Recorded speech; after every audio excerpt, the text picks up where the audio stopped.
And here we go. We're back for another edition of the Gill Athletics Connections Track and Field podcast. That's a super long name. I just like to call it the podcast here at Gill. But I really am excited. Help me welcome. You've already seen the title. Today's guest, Mr. Cameron Babb from Washburn University. Cameron, how are you?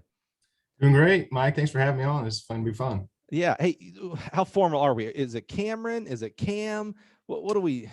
Oh man, either one. Cam. A lot of people just call me Cam. I'm probably going to go back and forth now and call you both. Either way, when I was in high school, I didn't even have a first name. It was just I went by Babb. So Babb. Yeah, yeah. Cam, Well, Cameron, Babb, whatever works. My my grandmother-in-law, so my kid's great-grandmother, her nickname is Babs. So I feel weird calling you Bab. I just see my grandmother there. I think half my athletes that show up on campus call me Babs with an S until they're finally like, oh, there's no S on your name. Right. The trick is in our industry, you just call everybody coach, and that works. Yeah. It's kind of like yelling fire in a theater. If I go to the USTFCA convention and just yell out coach, like 120 people just automatically turn. Yeah. Yep. Hey, that's the easy way to do it though. Exactly. Well, hey man, thanks for being here. Super excited to learn about your story, very uniqueness that you have there as the head coach at Washburn University, not only with the university itself, but this spoiler alert, if you guys don't know what's happening at Washburn, built this brand new first-class, world-class indoor facility.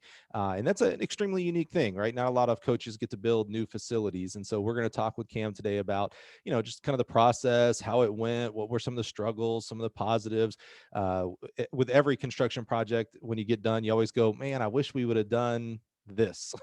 So we'll just learn kind of about that and maybe hopefully bring you value for any construction facility projects you might have in the future. But let's pause there before we get to that fun, exciting part. Let's step back and learn a little bit more about you, Cam, and your unique journey in this great profession.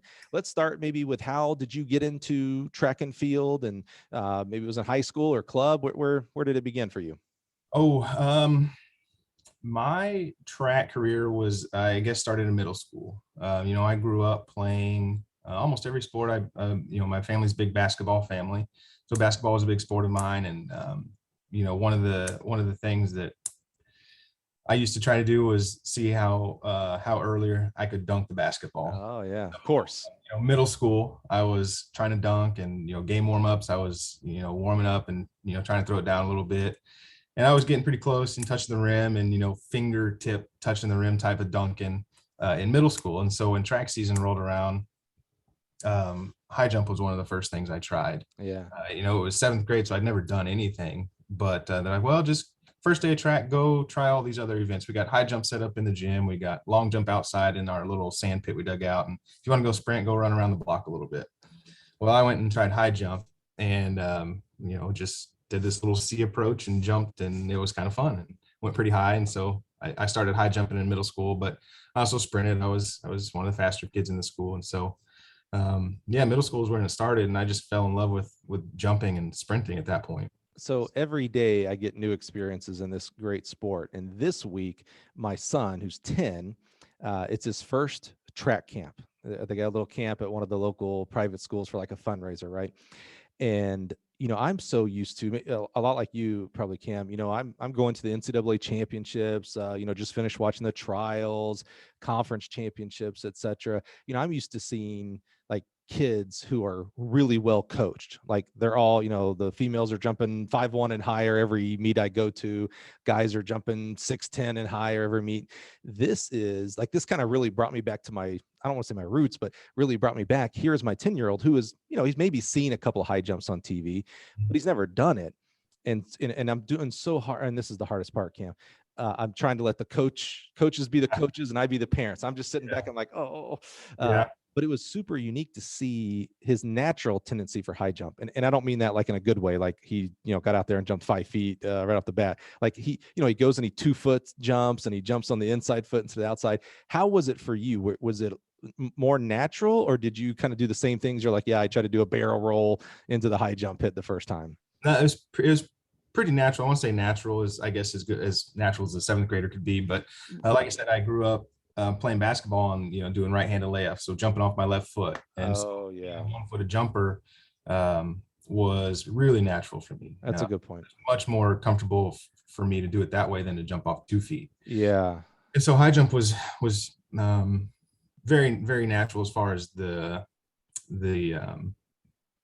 way you did it. Right. And, I watched, I think it was the Olympics were right before my 7th grade year. So I watched the Olympics and I saw long jump going on. And so I was like, man, that looks fun. They look like they're running in the air. So I would just go out by myself and try to jump into the sand pit, but I would make myself just try to run because that's what it looked like when you're right. So I just kind of taught myself how to do some of those things. And so jumping off one foot and doing track looking movements was, I guess, what I wanted to do right away. Which Olympics was that? Like, who would have been the star there? Probably Carl, because he was around forever. I think, yeah, the gold spikes. Gold spikes with Michael Johnson is one of the first things I remember. And that's when I was like, man, track is really cool. That was flashy. I liked it. And so that's what I really first remember. We had Bob Thurnhofer. He was the head coach at Loyola. Is not right now, but he said the same story. Like, he saw Carl Lewis jump at the Olympics and literally went to his backyard and just started going. Like, I wonder how many people got into long jumping specifically because of that one person. I mean, he has such an impact on just, his performances and stuff and longevity. But I wonder how many individual people can say, oh yeah, I saw Carl jump and I wanted to do that too. So I went to the backyard. That's cool. So what would have been the 90, was there 98? 96 is Atlanta. 96. It would have been 96. Yeah. Yeah. Wow. That's 96. amazing. That's cool. So what did it lead you into? You got to high school. Were you a high jumper and long jumper? Or did you start doing some other events? Yep. No, I was high jump, long jump, and the relays. And where are you? Where you growing up at? I grew up in a small town of Kansas. Basically, I was born in Topeka, so where I live now. That's not small. Well, no, but my town was small. Overbrook, Kansas. Okay. So it was about 20 miles south of Topeka, and it took 3 small towns to make up my high school. And so I was one of those small towns. There, I think there was maybe 1,500 people in the town. Yeah. And so they had a ball diamond, some basketball courts, and they had a long jump area. I guess it wasn't really a track, but there's a place like a long jump. There was some sand. There was some sand. Yeah. And so, I grew up in a small town, just kind of doing whatever felt fun in the summer times and playing a lot of sports growing up, riding my bike all around town. And small town Kansas is the way I grew up. Yeah, I lived a year in Chinook, Kansas. So I get it. Oh yeah, that's why it's like Topeka. I was like, that's not small. Yeah, but, well, if we wanted to do anything, we came to Topeka and go to Sonic, or need to go to the mall and get something. We go to the mall, stuff like that. I grew up in such a small town, similar to that, in Alabama. It was a big deal, like literally line out the door for the first week when we got a Taco Bell. Oh yeah, that was a big deal. Taco freaking Bell was a big deal. That's how small town I grew up in, people. So you're going through high school and you're long jumping, high jumping, doing some relays. How was it looking as far as were you thinking that you could go to college and do this, or how did you kind of fall into that step? Yes, it took me a while to figure out what I wanted to do, which route I wanted to go in college, except I knew I wanted to do track. There was something about it that I just liked. Maybe whether it was my personality, I liked the being able to be an individual out there, but still there was a team aspect to it. But like I said, I played football straight into basketball season, straight into track season. And in the summertime, I played baseball with all the other guys that played on our high school team, and then swim teams, played tennis, played golf. So I didn't really know which avenue I wanted to go because I liked them all. And like I said, all my family played basketball, but I'm not that tall for college basketball guy. And so at a small town high school, as a 6'2" kid that could jump, you're playing center.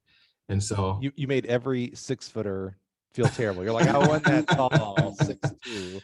Yeah. For a college basketball kid, though, I didn't think that was going to be a great avenue. 6'2". In Kansas, by the way, big time college state. Yeah. Or basketball state. Yeah. Yeah. So for a little high school kid, it was passable for high school basketball, but wasn't going to work at the college level. So that kind of canceled basketball out for me, even though I liked it.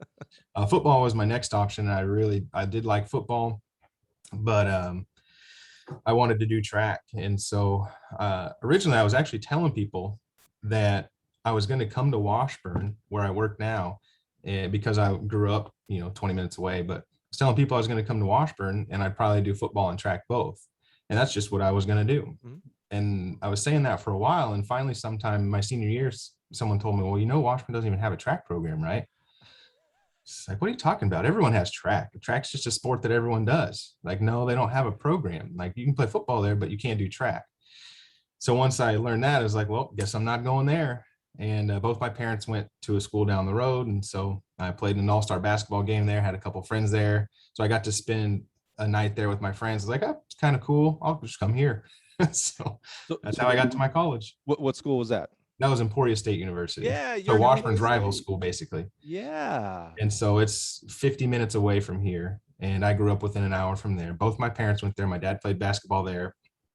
And like I said, I played an all-star basketball game there my senior year. Had a couple of friends that went to school there. So I stayed the night with them after that basketball game.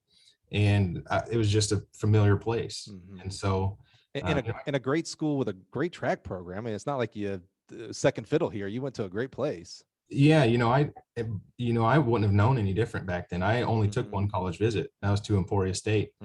I had letters, but we didn't know much about the recruiting process when I was coming out of high school. They were the only people that came to my home and visited with me and my family. And I had a lot of people calling and sending letters, but if I had never heard of the school, then that letter just basically got tossed. So I had schools that, looking back, would have been really good options, but I had never heard of them. Right. So I just threw it away. You got a letter. You're like, LS who? I don't know who. I don't know.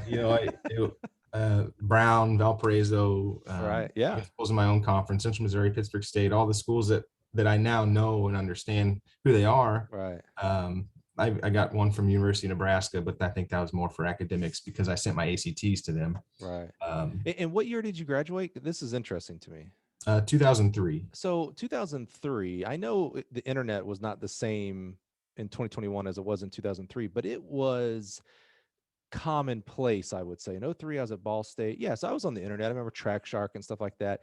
But even then, or back then, it was not necessarily, this is kind of a question here. It wasn't necessarily commonplace to go and say, oh, I got this letter from Brown. Let me go figure out who they are, where they are. It was kind of like, oh, it doesn't show up in the magazines that I've seen, so I'm not reading it. Yeah. Yeah. That's what mine was. I'm still not big electronics internet guy.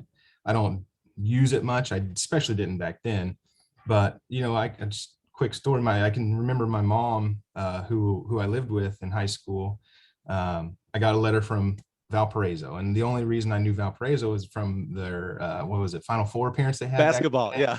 So I knew of the name, and so I was like, "Oh, cool! I got a letter from Valparaiso. I think they're Division I school." My mom looks at it. She goes, "They're in Indiana, right? That's a long ways away." And I could tell she didn't want me to even consider it. Right. So that's all that happened. Looked at the letter. Oh, that's pretty cool. Mom said Indiana. It's like, guess I'll put that one in the no pile. Wow. And so that was it. That's interesting. I wonder how much, so back in 03, I would have been recruiting. I was at Ball State back then and then Mississippi State, but I'm not recruiting now. I'm not talking to 18-year-old kids. I wonder how much different recruiting is now. Do you see that today? So you're calling from let's be fair. This is not a knock against Washburn because it's actually a really, really great school. And we're going to talk about this facility, which rivals maybe any indoor facility in this country.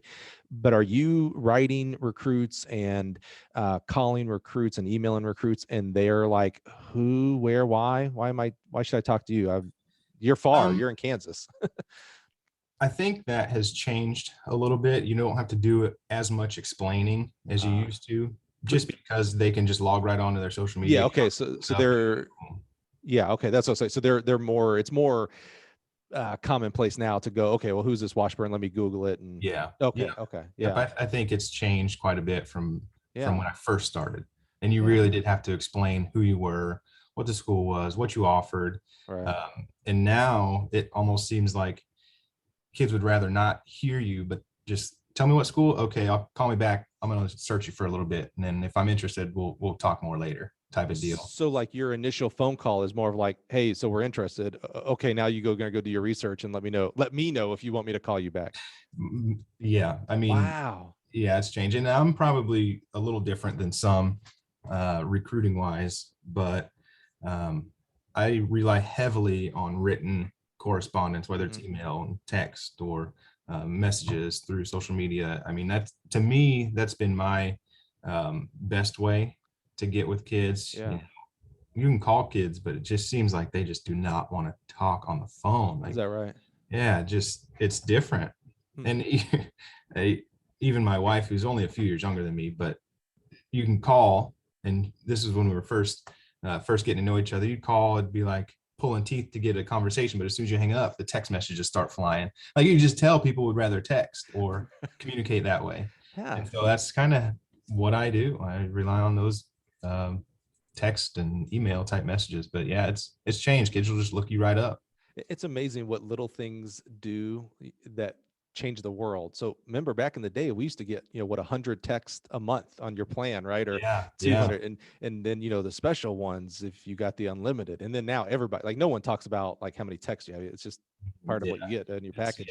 And so Yeah, now, it's all unlimited now, isn't it? yeah. And now so now texting is like water. It's free in that sense. Like, Yeah. oh, I'm just going to text instead of phone calling. Yeah. That's amazing. Right. Well, let's go back to Emporia. So you go to Emporia State, which has an amazing tradition of undergrads and grad assistants who go on to coach in Oh, track and field. It's yes. kind of a quote unquote half running joke of like, oh, you're getting a grad assistant, well, you must be getting them from Emporia, because I think like Yeah. 90% of coaches went through grad program at Emporia. Is Yeah. that it must be? Did you do grad work there as well? I did. You I did. did. Okay. Yeah. So I was an athlete there for 4 years. And then my junior year is when I finally figured out that that I wanted to pursue coaching at the college level. I changed my major a handful of times. There was nothing that really could keep me interested, I guess.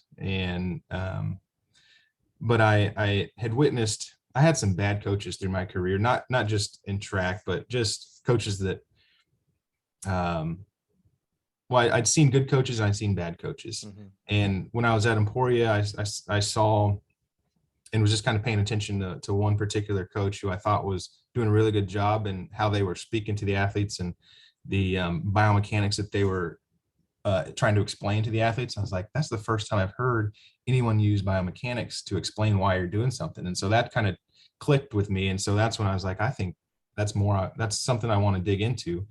And so I asked my coach at the time, who's Coach Harris, Dave Harris, Yeah. who is now University of Nebraska cross country coach, has been for a few years now. But anyways, asked him what I needed to do to basically be a college coach, and he told me the routes that were options. And later on that my senior year, he asked me if I would stay on to help him with the jumps groups there. And so I was, sure, I'll do that. Sounds like a great idea. Shout Stayed out on to board. Dave Harris, man. That's awesome. Yeah. Was Dave the coach that you saw in a different light as far as talking about biomechanics and how they spoke to coaches, or was that a different No, coach? no, Coach Harris.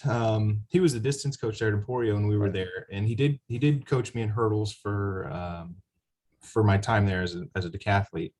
But it was actually a throws coach we had there, and so as a decathlete, you had to work with the throws coach, and so um, it was the first time I'd really understood, and I shouldn't say first time I heard it, first time I understood it, Yeah, that's a great distinction. Hmm. because I had a good throws coach my first 2 years, and she was a really good shot putter, and I threw javelin really well with her my first couple of years, but I didn't really understand what she was trying to say to me. And Hmm. she was using terms like block and do things like this, but I didn't know what that meant at the time. So she would say, you missed your block, or you got a block. I was like, I'm just going to keep throwing. I don't know what that means. Hmm. And so then my junior year was when the new coach came in. And who was that? We got to give a shout out to this.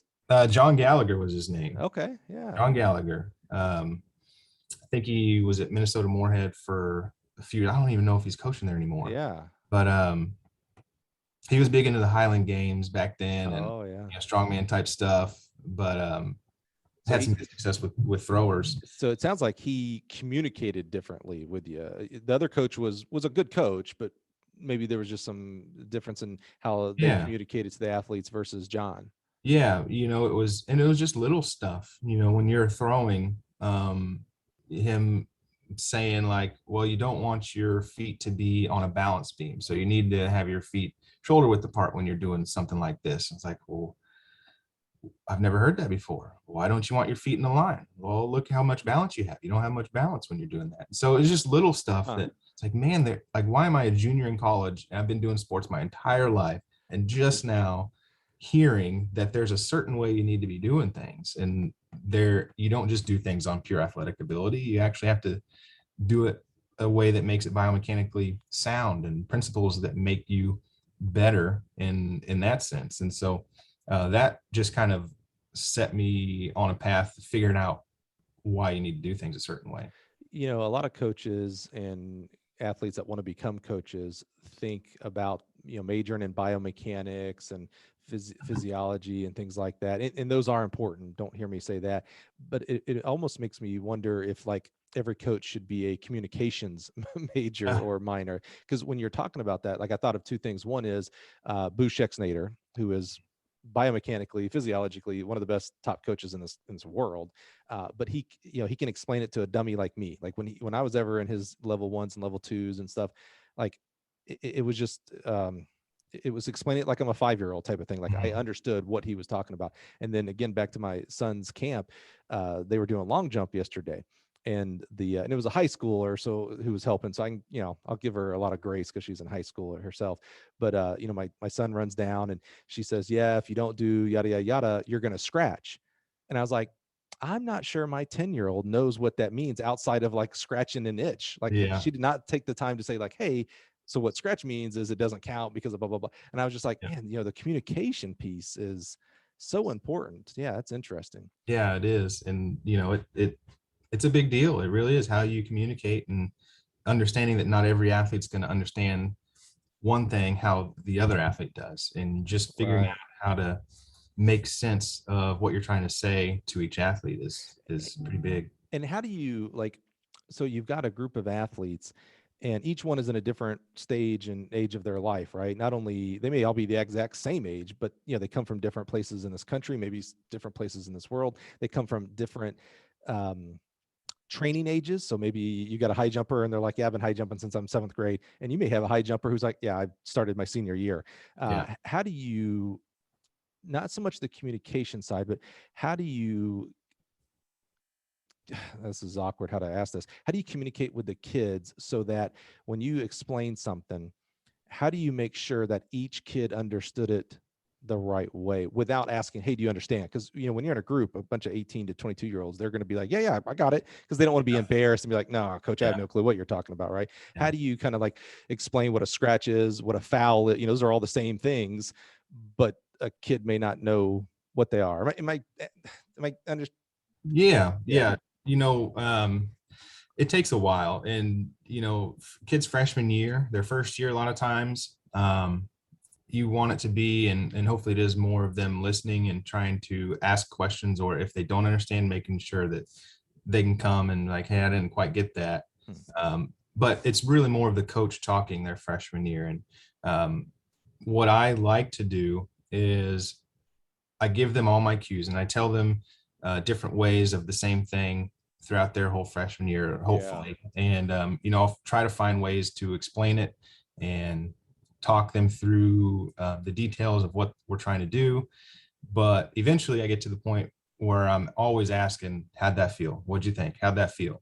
And so we start that little bit of back and forth on my terminology, what I'm expecting, and the way I look at things, and then trying to get them to respond with their thoughts. And eventually those two kind of mesh to where they're an upperclassman, and their thoughts and words and ways that they look at the event are similar to mine, because they've heard me say certain things over and over. And at some point, hopefully it clicks. And if the cue just doesn't work for them, then just try and simplify things until it does work. And then if you find that cue that works, like, okay, that is what I mean when I say this.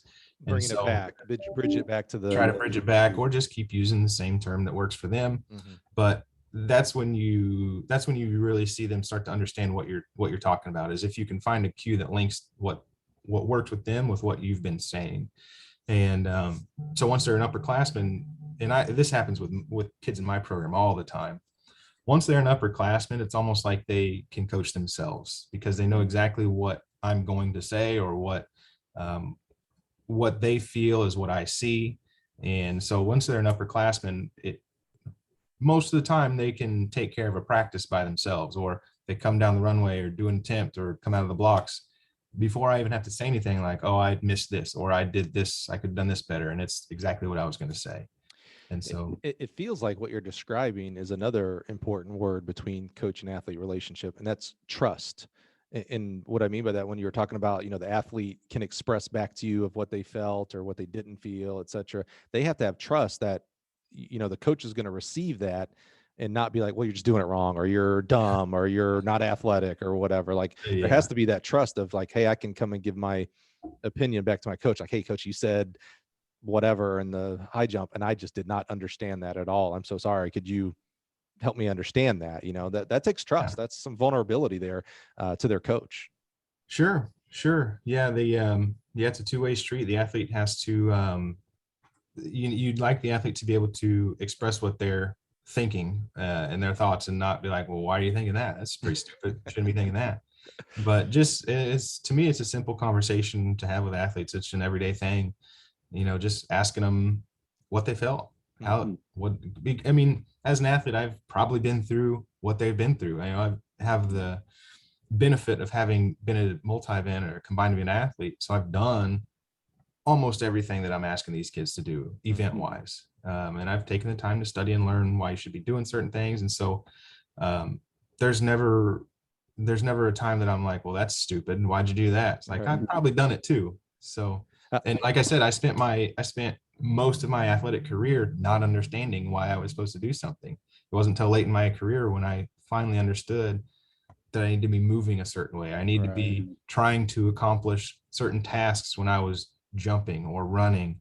And, most of my career, I was just trying to out athlete people. And so I've been on that side of it. And so, well, that's as close as we're going to get to the X's and O's of coaching. There's other great podcasts that talk about how to coach high jumpers, long jumpers, et cetera. Let's take it back. You mentioned becoming a decathlete. So you go to Emporia and you're really a high jumper, long jumper, and we'll call you sprinter because you did relays, right? You're an athlete in that sense. How did the decathlon come about, and what were you thinking? I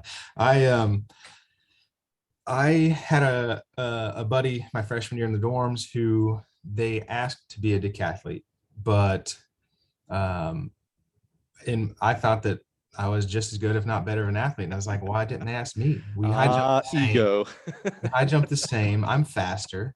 I can throw the javelin, which didn't know that until my summer going into college. But it's like, I'm just as good of an athlete as he is. Why can't I do this? And again, doing multiple things growing up, all these different sports, I wanted to do more. I enjoyed the challenge of learning more. I didn't want to be out 400-meter practice every day with 400-meter group and running all those reps when I could have been learning how to do other stuff and hurdling and jumping and throwing. And so I just told my coach, it's like, hey, Tyson's going to decathlon practice. I'm going to go with him.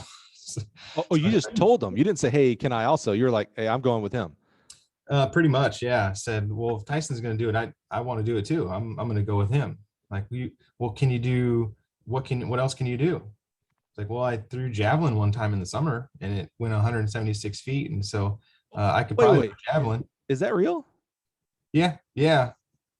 My the summer going into my college season, my freshman year of college, summer going in, I'd never done summer track, but I had a new high school coach who was pretty into it. So, well, if you ever want to be a decathlete in college, you need to learn how to do something else. So come throw the javelin at this high school or at this summer meet. So I went and had never touched it before. And I'm just there before the competition starts and he gives it to me. He's like, now you played outfield in baseball, right? I said, yeah. It's like, okay, just act like you're crow hopping to throw somebody out at home. And that's all you do. Wow. So that's all I did. I just stood there and I took a few crow hops and threw it like I would throw a baseball. And I won 176. Yeah. I mean, if you'd have told me, honestly, 130, 140, I'd be like, wow, that's pretty stinking impressive. I mean, it's easy to screw up a javelin when you have no clue of throwing the javelin. 176. Yeah. I can see why you were like, wait a minute, what's Tyson doing? Come on, I can do this too. Yeah. It hurt because I threw it Oh, sure. really wrong. Yeah. My elbow was not happy after that. But like I said, I played baseball. I was an outfielder, so I had a Yeah. pretty good arm and could make the javelin fly. And so it turned out that was one of the events I was pretty good in college. The year I went to the national meet and then the multis, I also went in the open javelin. And so Wow. it was just an event that was just kind of natural for me again. So you had never, I'm going to say you never threw the javelin going into college. You threw it once, Mhm. but you had never hurdled, No, never pole vaulted, nope, discus, nope, shot. nope. What am I missing? Because you've sprinted, so we can count all that. I'll assume you didn't run a mile, but I was not a miler. yeah, it's running a mile though. Discus shot, right? I think we got all the events because you long jumped, you high jumped, etc. As you and Tyson started becoming decathletes, what event did you struggle with, but also like was the most curious to you? Like, oh, like I'm struggling here, but like I can figure this out. Was there any event like that? Mm, right away, hurdles was very challenging for me. It was a week before our first outdoor meet when I made the switch to the decathlon. Oh, late. So I Yeah. spent all of indoor just doing high jump, long jump. Mm-hmm. And a week before the first outdoor meet, like, well, you might do this first decathlon in a few weeks, so you need a hurdle. And so they threw me in the hurdles at the very first outdoor meet with a week to train. And I'd never been over a hurdle before. And so you're talking about a 42-inch hurdle. And my experience was trying to jump as far over something as I could. Right. So my first hurdle race was atrocious. And I was Sure. terrified to hurdle when I first started. Yeah.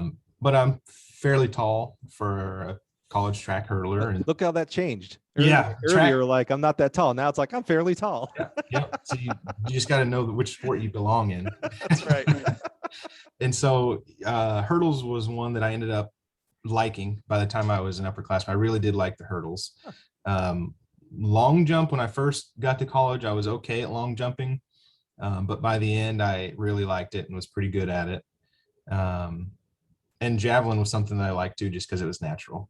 Yeah. And so those events were some that I really liked that I didn't know anything about before getting to college. So we had Chris Huffins on the show a month or two ago, and he got into decathlon because when he went to Cal Berkeley, the coach there coached all the field events. So he went as a jumper, similar to you. But I think it was in December of every year, the field events coach made everybody do a decathlon, like a legit decathlon, not like a quadathlon throws and things like Yeah. everybody had to do every event. Right. And so Yeah. Chris does it and they're like, oh, wait a minute. This kid can do other things. Right. Yeah. And he goes on and, becomes an Olympian and everything. How was your first? So he explained how his first decathlon went. How did your first decathlon go? Because it's one thing to practice the different events and get more comfortable and better in the hurdles, and maybe learn how to throw the javelin in the right way so it doesn't rip your elbow out and things like that. But then putting it together on 10 events over 2 days is a whole different. I mean, it isn't an event altogether. So how'd that first decathlon go?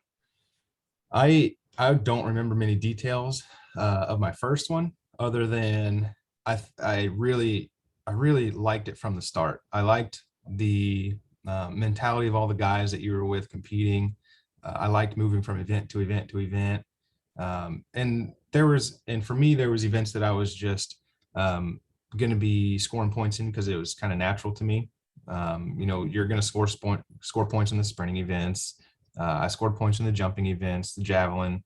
But that first one, my freshman year, I was probably pretty terrible at the discus, pretty terrible at the 1500, and really terrible at the pole vault. Mm-hmm. And so I did really good in probably 5 events, and the other 5 was just not that great. And so right away I knew, it was like, man, I could be pretty good if I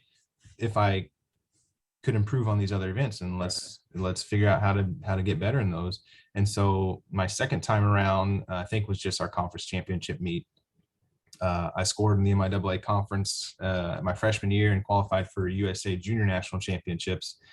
And so that's like, well, wow, I guess this is going to be a pretty good thing. And so I stuck with it.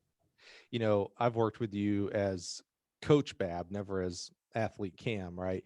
Yeah. But working with you as a coach, your mentality is very even keel.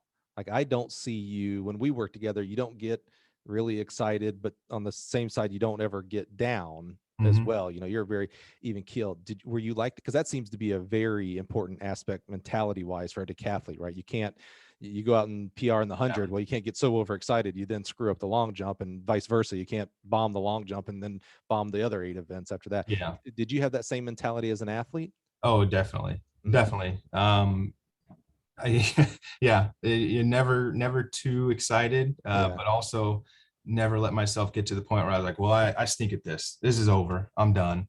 Right. I think that's a very important part of having a good athlete or being a good athlete is the emotional control, the mental Yes. ability to um, understand there's ups and downs and um, not get too high to where you can't focus on what you need to do next, but not get too low where you mentally take yourself out of it. Mhm.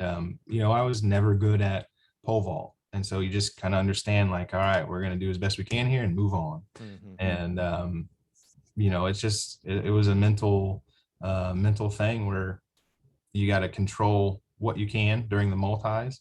Something goes bad, either use it to fuel the next few events, or just find a way to forget about it. And so, I remember one time in particular where I just bombed the high jump, which should have been one of my good events, Right. but just terrible day. And so I was very, very upset about it. But just find a way to funnel that into your next event, which for me was the 400. And so you go out and PR on the 400 because I was just mad. I had to make up for it. And so just finding a balance and going with it. Hmm. That mentality side, that's the recipe for longevity, right? Not only as an athlete and specifically the multi-event, but as a coach. If you get too high because you sign a recruit, and vice versa, if you lose out on a recruit or you don't win the conference championship when you thought you were going to, that's what spoils, the next year, the year after that. You got to be very even keel. It's like, all right, that didn't work out this year. Well, we're going to keep working and do it next year. Yep. So I love that mentality. It's always what I've liked about working with you, and that mentality. It's like, I strive to be that way. In sales, we kind of have the same thing, right? We win a big order and it's awesome. It's like recruiting. I lose some big orders too, but I got to keep Yeah. like, hey man, I'm 15 years in this career. I've got another 30 years, and probably Yeah. with the way the economy's going, maybe 40 before I can retire. Right. So Yeah. if I'm going to do this for 40 more years, I can't be living and dying emotionally on Yeah. everything that happens. So Yeah. Yep. I wish I could say it was is I created this for a reason, but it's just kind of natural for me. yeah, but yeah, I think it does have some benefit. Um, I think people always know what they're gonna get from me. amen. It's Yeah, never gonna be, well, which Cameron's gonna show up today. It's always pretty right. much gonna be, you're gonna get my genuine reaction. And if you're one of my athletes and I get mad, then I'm mad. It's not a fake Right. mad, it's a real mad. You messed up. So same thing if I get real happy, like, you did really, really good. And Mhm. so I think it can work for a coach. So you mentioned probably around your third year at Emporia, you kind of started thinking about college coaching. What were you thinking before that, and how did that kind of switch happen? Like, oh, this is actually a career I could pursue. Like I said, I switched my major a few times. I went in when I was in high school. Originally wanted to be a teacher. Well, I got talked out of that, and then I wanted to I want to be on the sidelines with like the Royals or the Chiefs, as like a sports doctor or something like that. Athletic training was really probably what I had in mind. Didn't know what it was called back then. I just Right. knew I was calling it sports medicine. It's like, I want to be in sports medicine is what I was saying. Went on my visit to Emporia, and they're like, you can't really do that here. Right. I could have, they just didn't really want me to, because you have to spend so many hours doing work Right. in the athletic training room. It's like, well, you can't really be an athletic trainer here. Why don't you go into health promotion? It sounds like you're really interested in health. I said, okay, I'll try that. If it's the same thing, I'll do that. Well, I got into health promotion, and it was not even close to what I wanted to be doing. It was more corporate wellness and Mm. things that I wasn't really interested in. And so I wanted to get out of that. Switched my major to pre-dentistry because my mom's in the dental field, and understood. I was just grew up around it. Mhm. So I switched to pre-dentistry. It's like, I'll make some money doing this. I started taking those classes, and I was like, this is boring. I really don't want to do this. I don't want to sit in an office looking at people's mouths all day. Like, no thanks. So then I kind of went back to my original idea, pre-physical therapy. It's like, Mhm. I'll do this. And so I was probably going in my junior years, like pre-PT, like, man, getting close to graduation. I don't really want to be in the real world. Like this is also seems kind of boring once you really think about it. And it's like, I realized like I didn't want to be away from the track. Once I graduated, I did not want to not go to practice at 3 o'clock. I didn't want to just not have a track be part of my day. Mhm. And so that was also the year that I started to understand about the biomechanics and learn that there was more to coaching than just writing workouts and saying go run and go jump. And so that's kind of when I switched and figured out coaching was the avenue I wanted to take.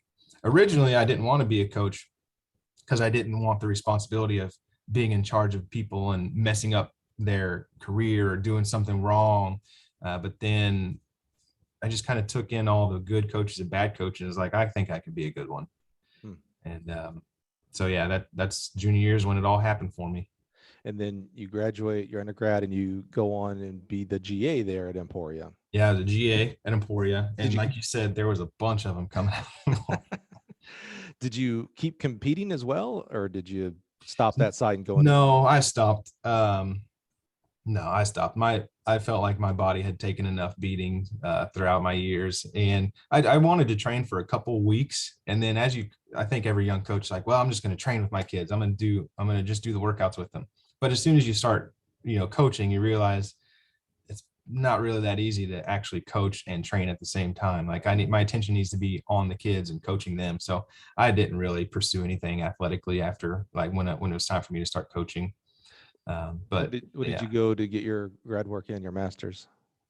Where did I go? No, what would Health, physical education, recreation, Piper. So just kind of the same long, I ended up switching back to health promotion to finish my degree because my coach said, well, you don't have to have any particular degree. So just get something and then go to grad school, have someone pay for it and get your 2 years experience. Yeah, absolutely. So I was only a semester and a half away from graduating with my original degree.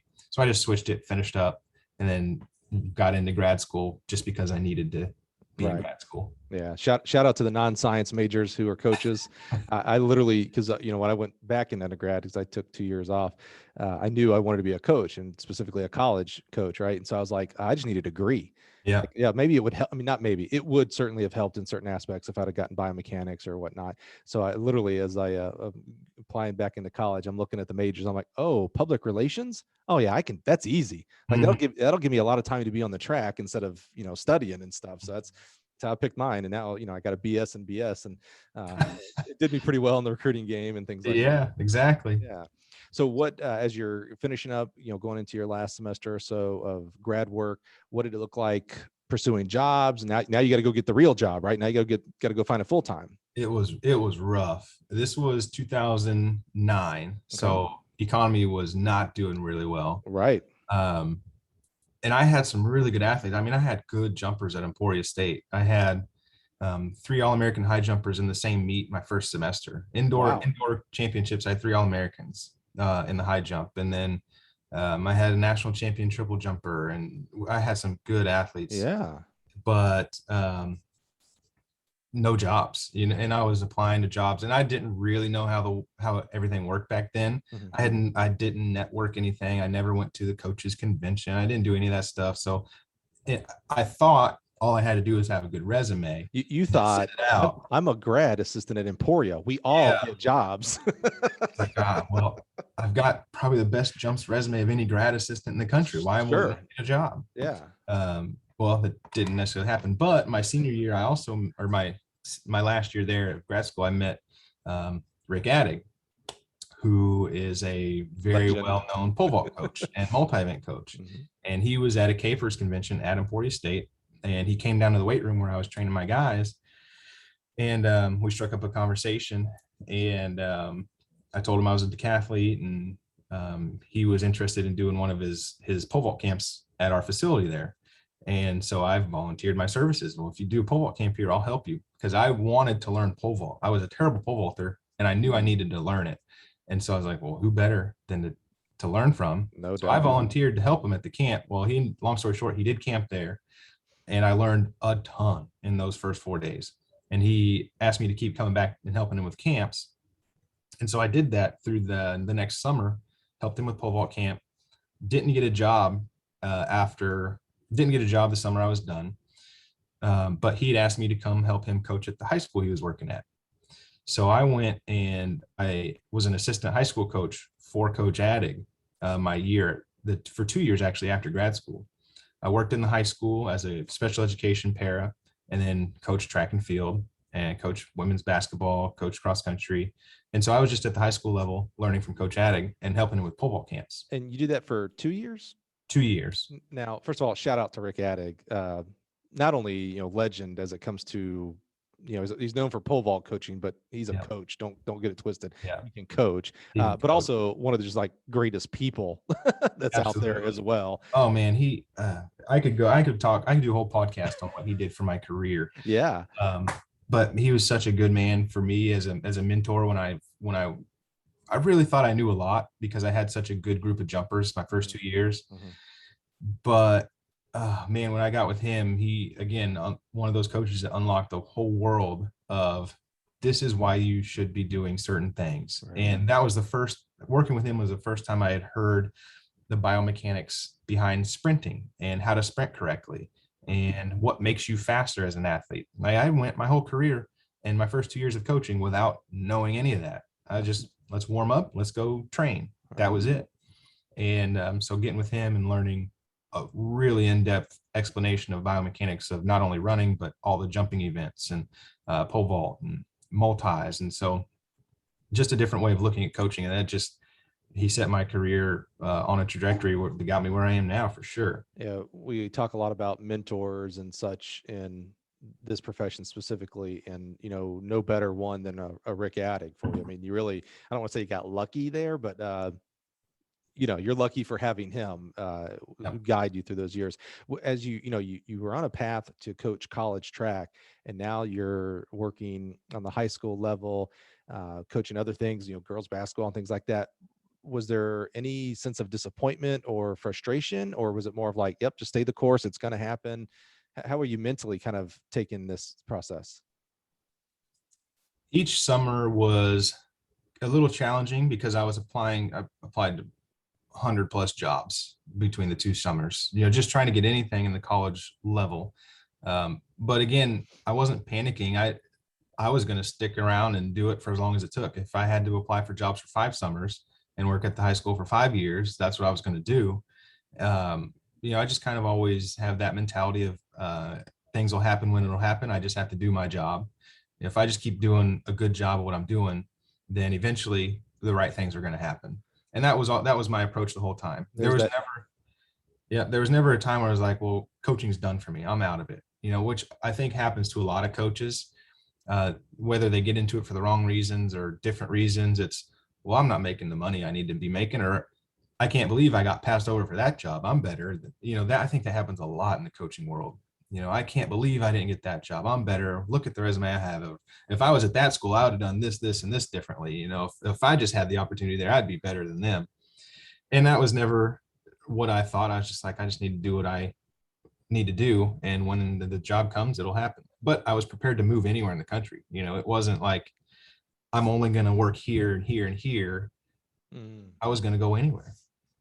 I love that even keelness again. Like you said, you didn't get frustrated, you didn't get down. You just, all right, if I had to do it for 5 years, which I also love how that parallels back to the decathlon, by the way. You're like, all right, if it takes me 5 years, 5 events, I'm going to get there. The accumulation of it all is going to happen. So it's just, where is it going to happen and when is it going to happen? Yeah.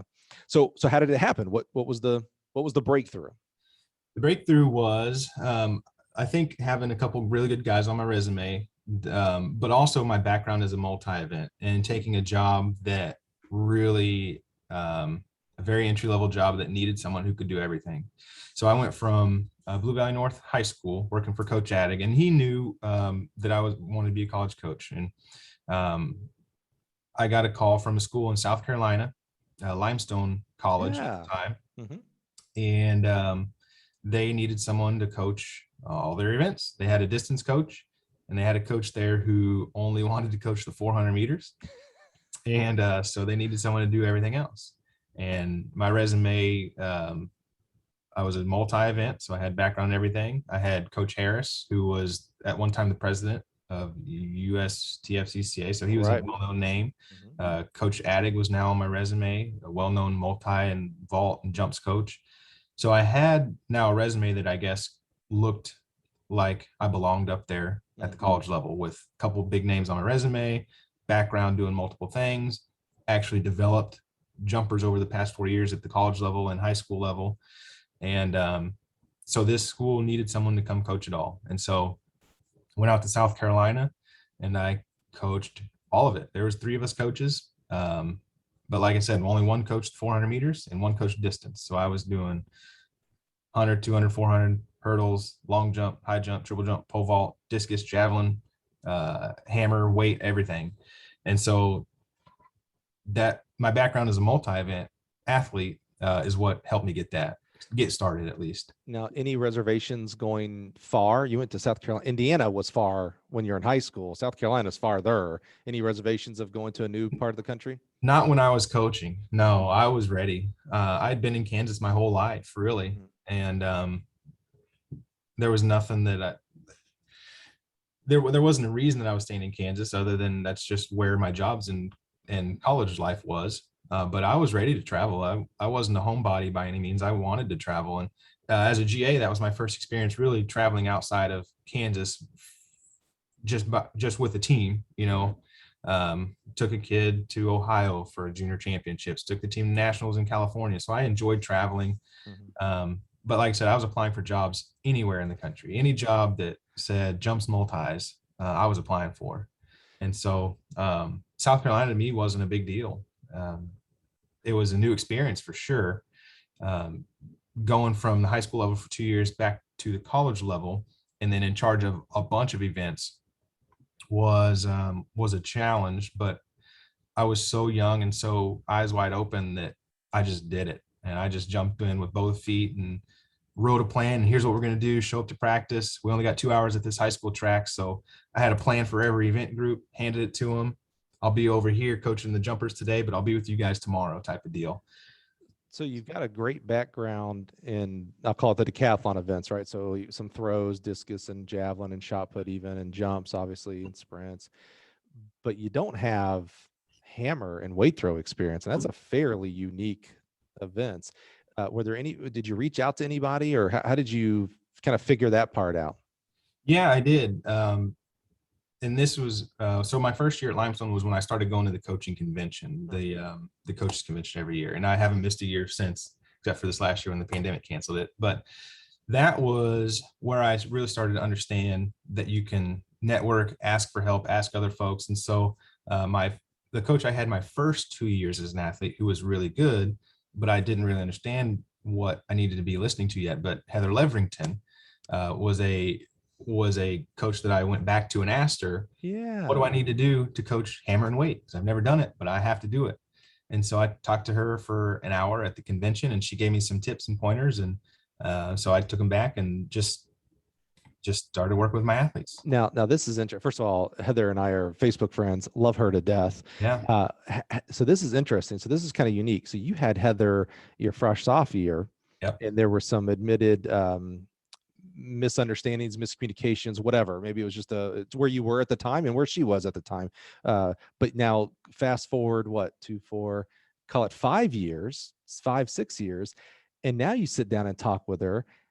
Did things click better because you've got 4 or 5 years experience at the time? Oh Or yeah. Yeah. And it wasn't that she wasn't saying the right things. I didn't know how to listen to the right things, I don't think. yeah, it's a good way to put it. Yeah. And but as soon as I started coaching, I was now researching and listening, and I was buying the DVDs and listening to Boo and going through his explanation, his teaching progression on what you need to do and the skills you need to have. Yes. And so my mentality in coaching had kind of shifted, Mm-hmm. and my approach to it had shifted. So I understood and I knew what I was listening for from other coaches.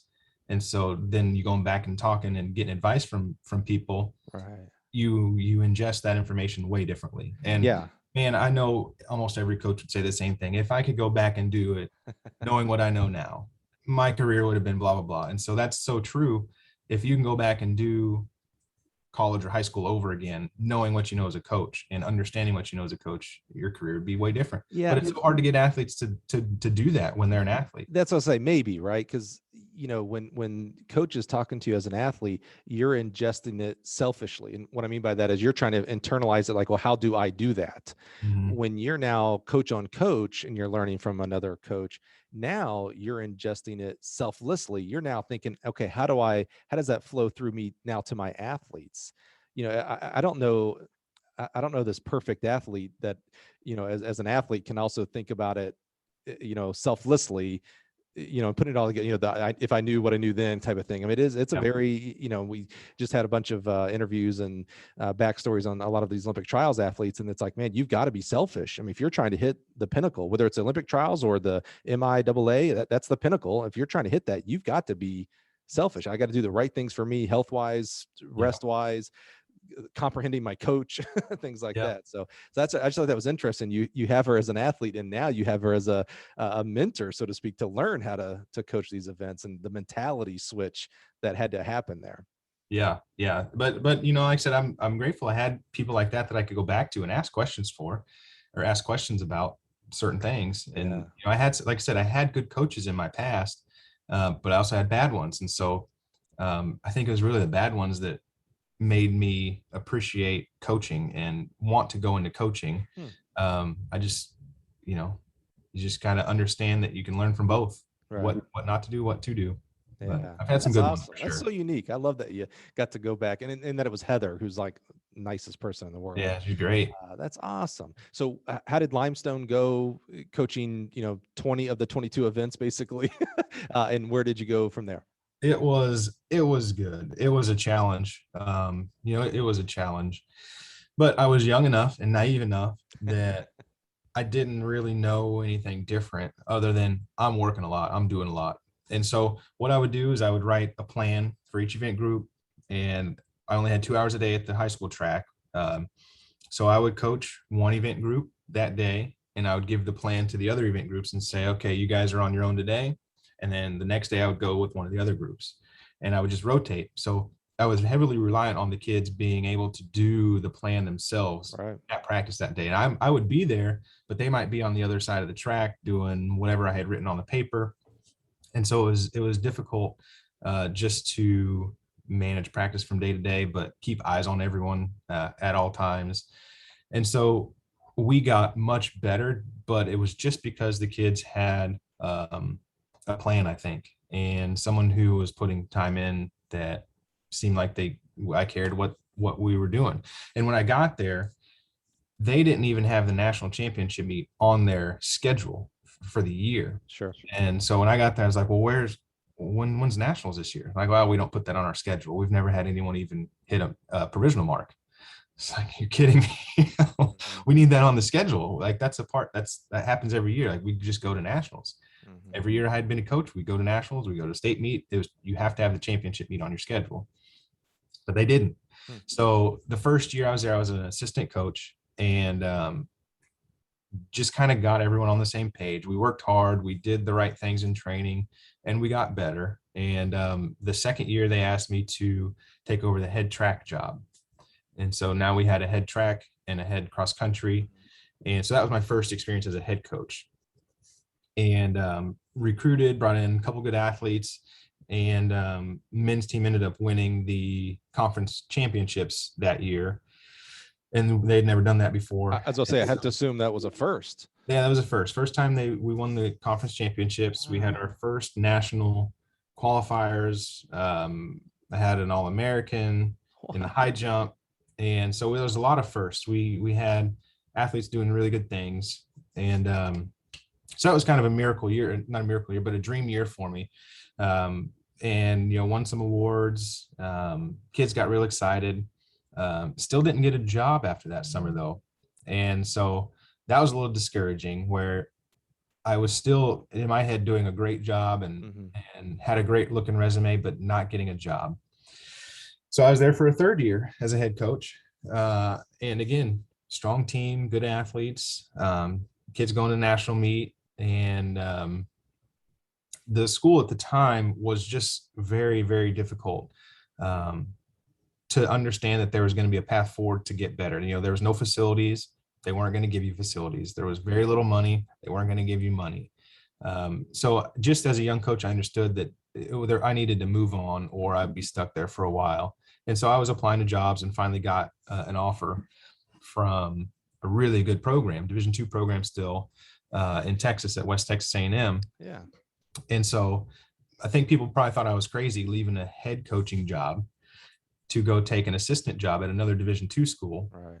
But in my head, it was a much better situation.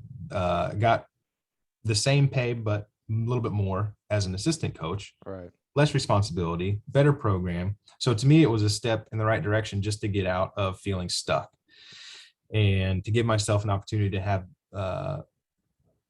just work at a better program with facilities and room to move up and grow as a coach. And so I did that. I took the chance and moved on from being a head coach, voluntarily took an assistant coaching job. And I was actually going to stay there for a while because I really did like it. I had a wife, or I was engaged, and so had the family. I had my son there as well. And I loved it. It was different from South Carolina. I got back to being in the middle of the country, so to say. What city is West Texas A&M at? Canyon, Texas. It's just south of Amarillo. Oh, okay, that's what I say.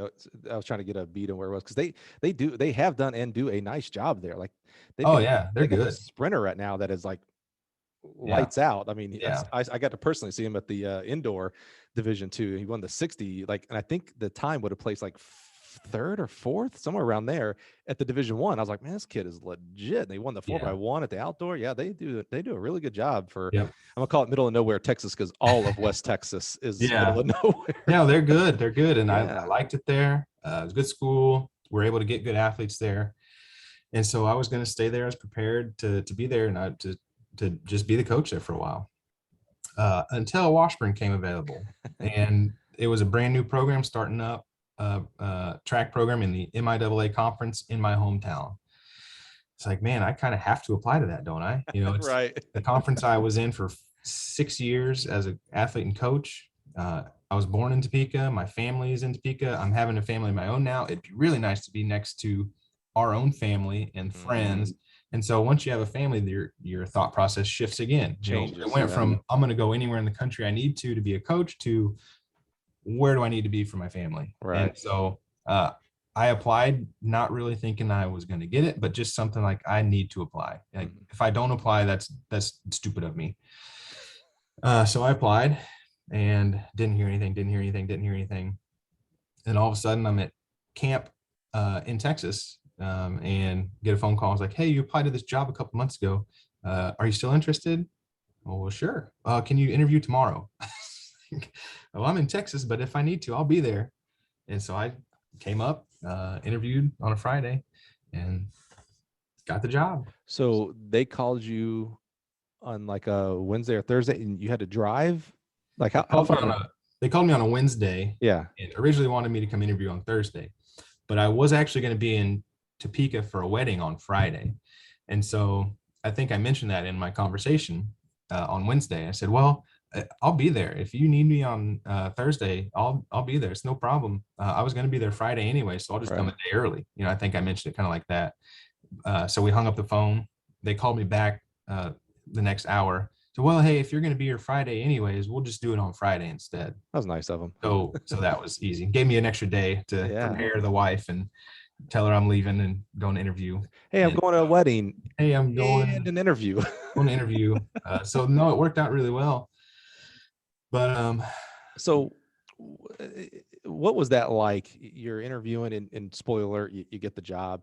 But it's a brand new program. On one hand, I could see that being very exciting, right? A clean slate, like everything you do has your fingerprints on it because there is no history, there is no past. Yeah. Also, I can see on the other side of the coin, so to speak, is that like how scary is that? Like, oh my gosh, who in the world is going to come to my program? I don't have a school record to show them. I have my past, but and there's no facilities. It's not like you went there and it's like, well, they built a brand new everything. And so that's going to be easy. Like what was were you nervous, scared, happy, all of it above? I was not nervous. Of course you weren't.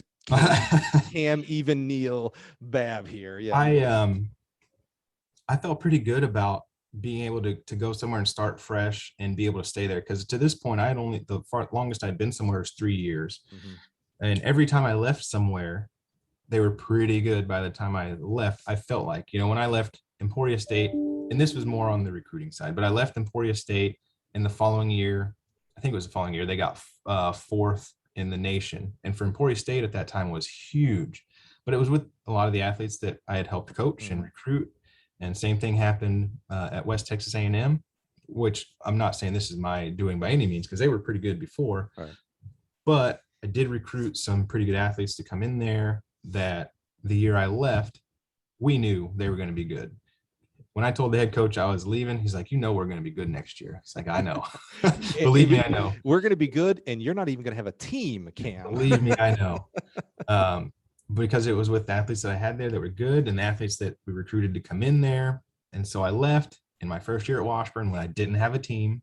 I was only recruiting. Sure enough, West Texas A&M women win the national championship. And so everywhere I left ended up being pretty good. It's like, I need to stay somewhere where I can see it through. And the athletes I bring in, I coach and they graduate. And so that was my opportunity at Washburn. And I felt pretty good about that. And so I have to imagine it was, I'm going to say easier because it was in Topeka. Like if you went to Phoenix, Arizona to do this, like maybe a little different, right? Because you don't have a support system there, family, friends, familiarity, etc.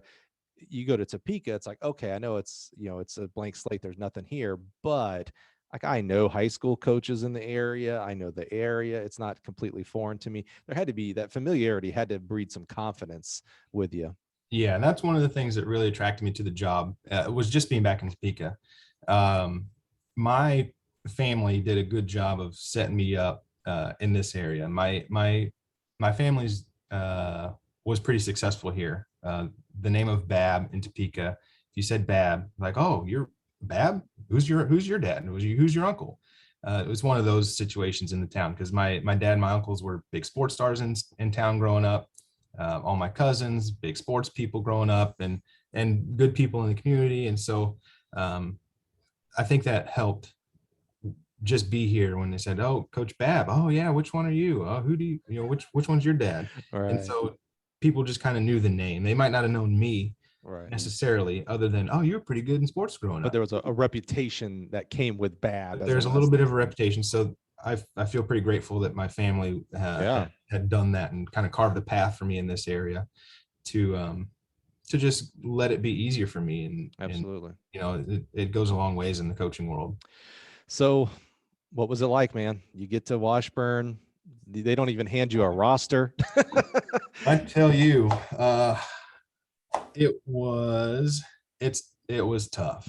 And it was a lot harder than I expected. What was the first thing you did? Like, what was the first thing you're like, okay, I know I got quote unquote nothing here. I got to at least start on this. What was the first thing you did? I'm kind of thinking recruiting wise here. What was the first thing you did to start recruiting?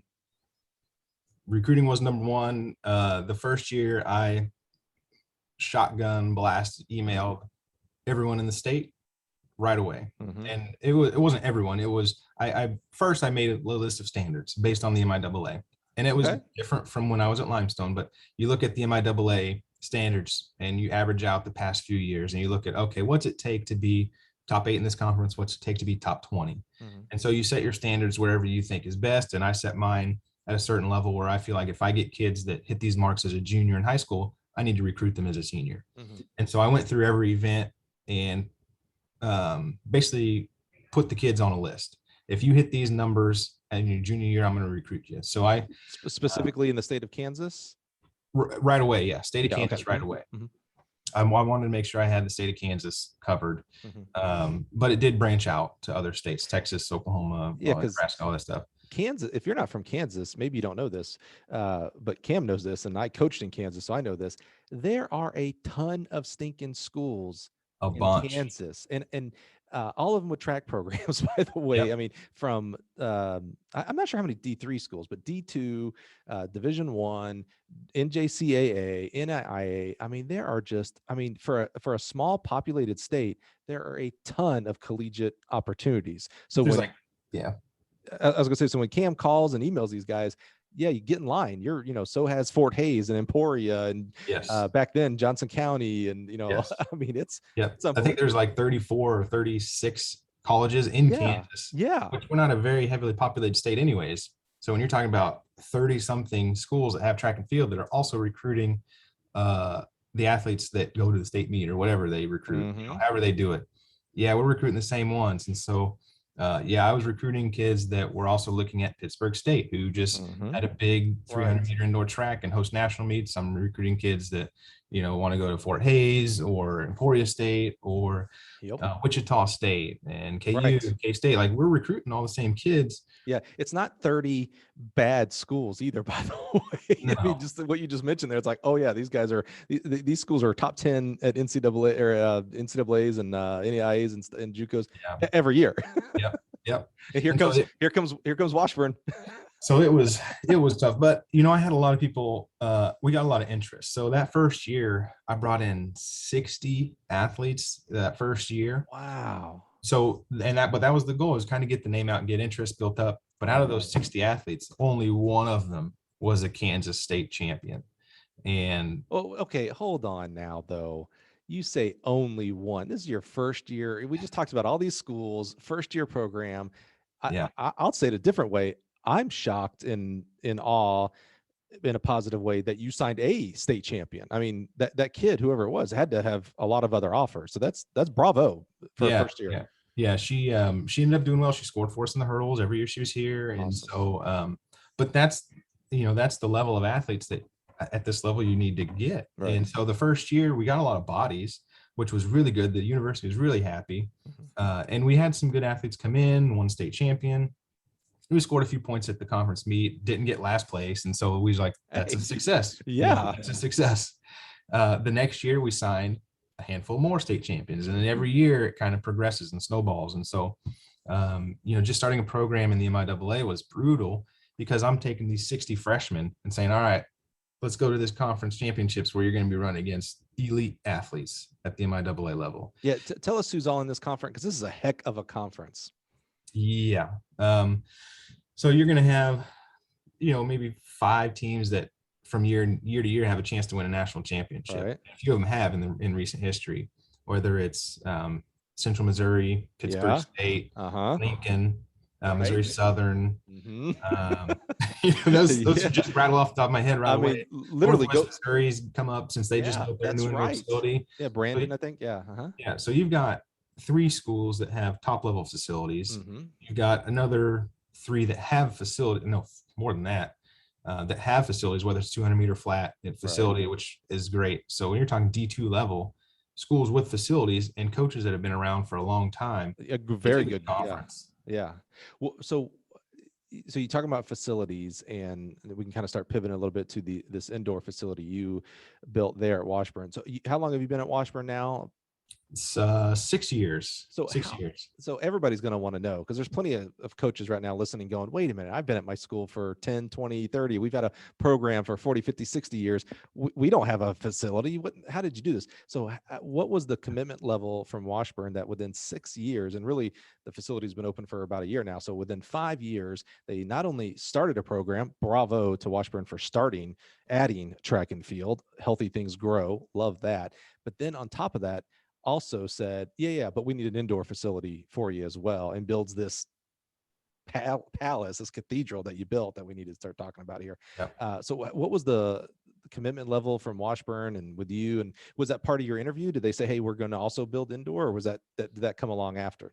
It did. So it was quite the process. This is a good story, but when I interviewed, they were telling me that within 2 years we'll have an indoor training facility.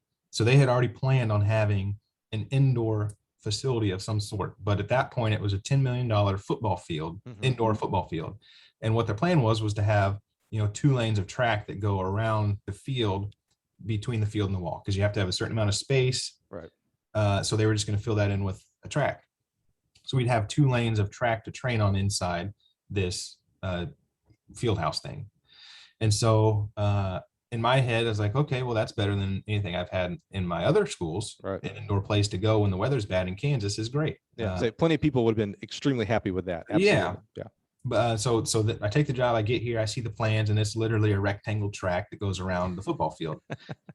But I had also just been to Pittsburgh State, and Northwest was building, and Central Missouri has their indoor. All these schools in our conference have indoors that are really good. And our track we have on campus outside is a 4-lane, oversized, non-regulation track. Mhm. And so I'm like, man, we're going to build this thing, and I have a non-regulation outdoor track, and we're going to build a 2-lane rectangle track inside. That's probably not going to look very good when I start to really bring recruits in here. Mhm.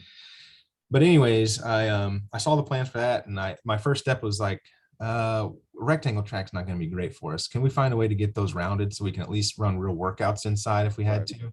And so it was that little first step, like, okay, yeah, we'll round that off. We'll make it an oval. And so little by little, we chipped away.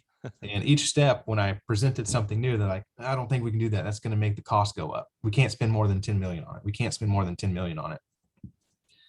And so I got the oval 2-lane thing done. Okay. My next step was, well, let's make it 4 lanes so that I can host maybe a little quad or a little dual meet or something. Yeah. If we have 4 lanes, we can at least host something on campus. Well, I don't know about that. Well, that took a while. And each step we have to go back to the drawing boards because they already had the plans drawn out before I got there. Oh, wow. Each time we changed it, we had to go back and redo the plans. So then anyways, I presented the 4-lane to host something like, well, yeah, okay, we'll give you 4 lanes, a 4-lane oval track inside. We'll do that. Okay, great.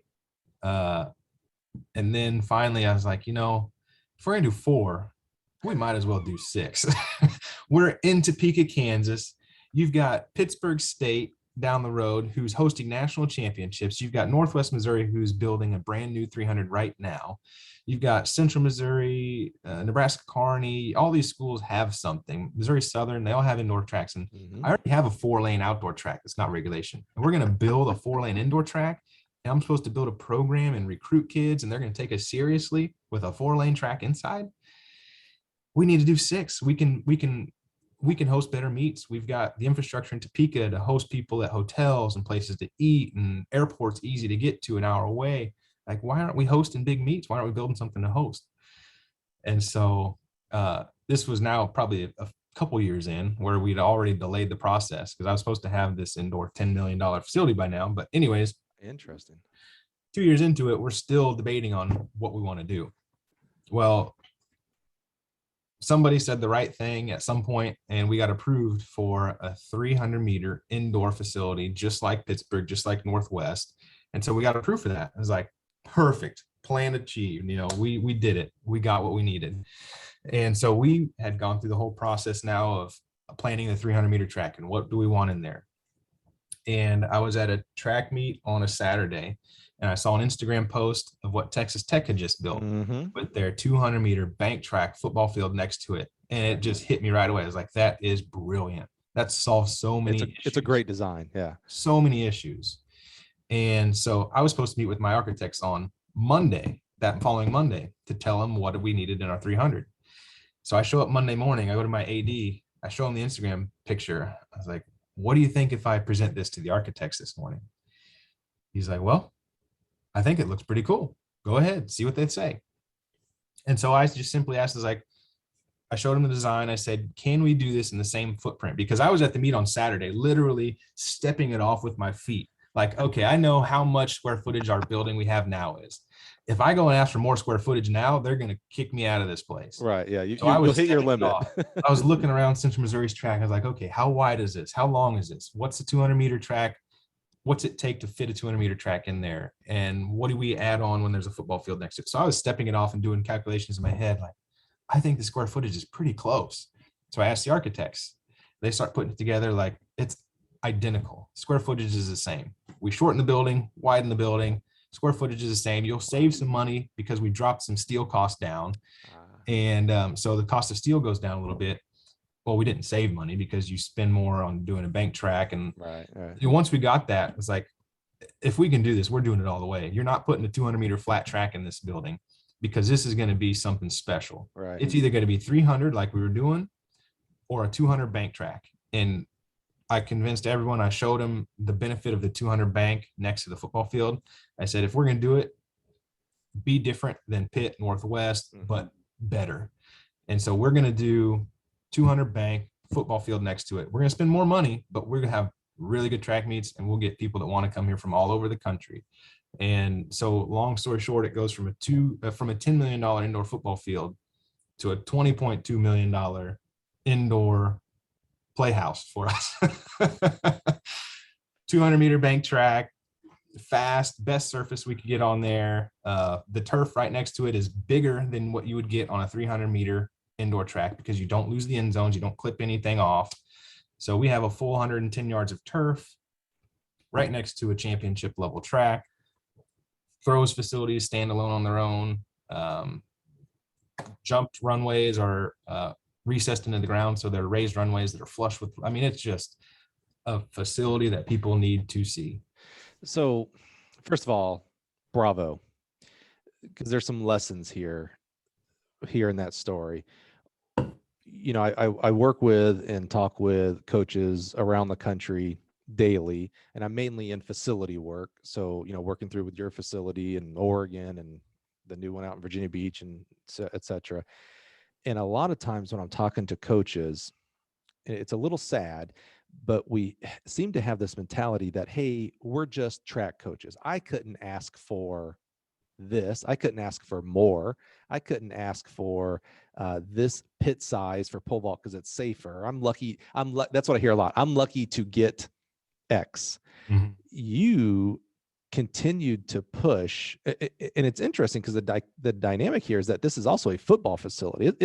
This would be an amazing story if this was just a track facility and you kept working with your AD to build it out to the palace that it is now. But you had this fight that we seem to have with football. And maybe it's not a fight. It's like, oh, football trumps all no matter what. But you also had this football dichotomy side of it too.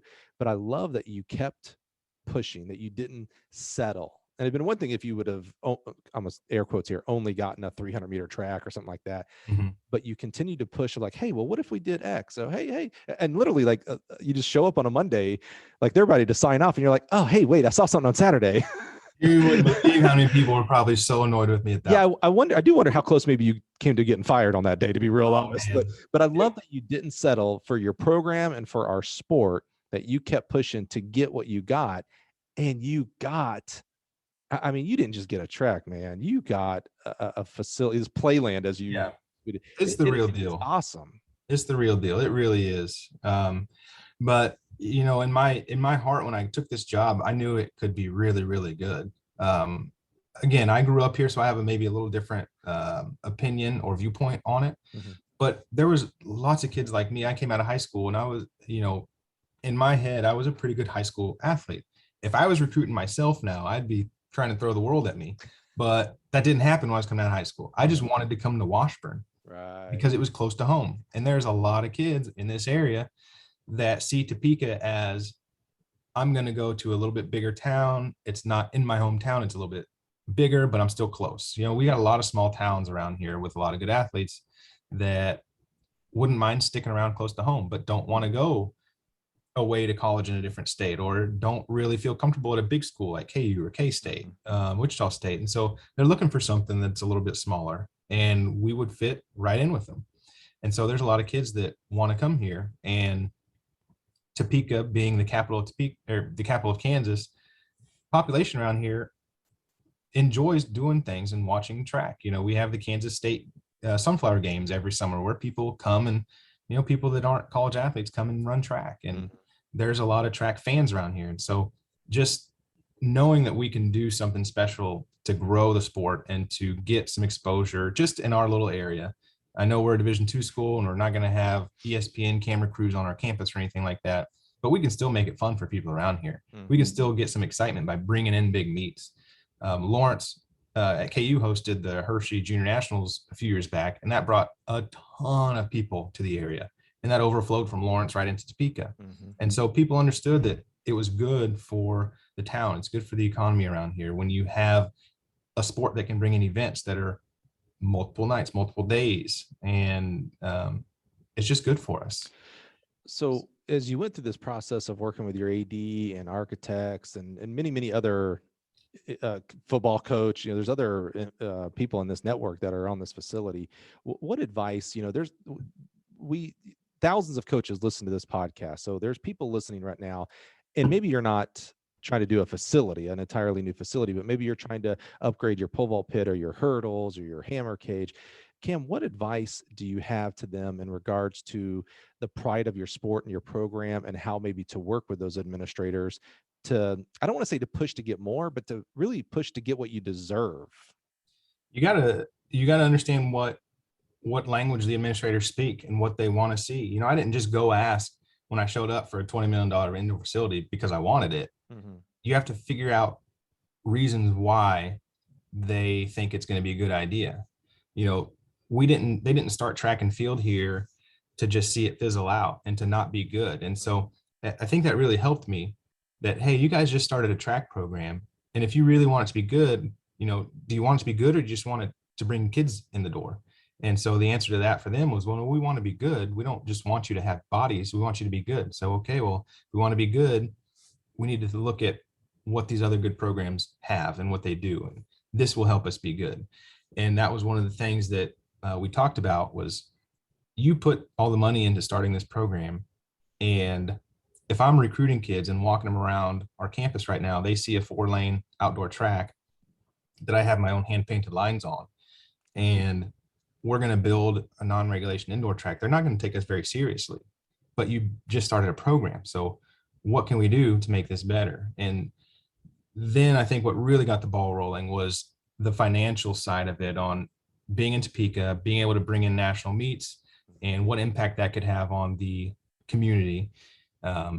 Because the Board of Regents is obviously going to have a big say in making a lot of the decisions, and the mayor's on the board and people high up in the community on the board. And so I didn't just go ask for $20 million just because I wanted it. It was, how can it benefit all the people that make the decisions around the university?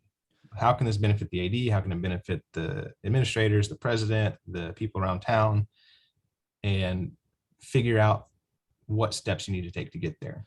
So what I heard you say, I'm going to say it in a different way, make sure I'm capturing this correctly, Cam. You almost went and interviewed the AD and the president and these other people that are involved, these influencers, and found out what their reasons were. Because I heard you say, like, hey, the AD didn't start track just to have numbers and fizzle out. Like, they wanted a good track program. Mm-hmm. And then you almost turned that back on them then and said, okay, well, that's cool. I love that that's your goal. Well, to do that, we're going to need this. So is that right? So you're really, you didn't go in just to say, hey, I want a $20 million facility. You said, oh, your goals are, Mr. AD, Mrs. AD, Mr. AD there at Washburn. I know he's a good guy. Hey, your goals are this. Okay, well, to do that for me, and you hired me to help you with that. To do that, we're going to need this. Yeah. Is that kind of, am I capturing that right? Yeah. That's pretty much the gist of it. Yeah. And it's not a secret when you're at Division II level. People in schools like to have bodies in the dorms and people on campus and taking your credit hours. And not that we're a tuition driven private institution, because we're not, but it is a big factor on how our school funds itself, and the budgets and all that stuff is getting kids to come to campus. And for every student athlete that comes, I think they bring something like 2 non-athletes with them, or some statistic like that. Really? And so it's a big deal to have sports teams at Division II level that are good and thriving and have numbers up. And so the only way to do that is to be good and successful. And so that was one of the things that we capitalized on, is we want to be good. We didn't just start it to have the numbers. We want to be good.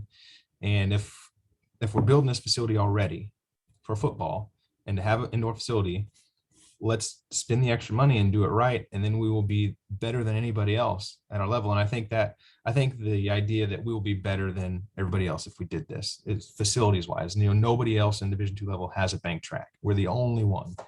And Is that right? I didn't know that. The only Division II school in the country with a bank track now. And so it sets us apart. It's good for us. And we can host some nice meets.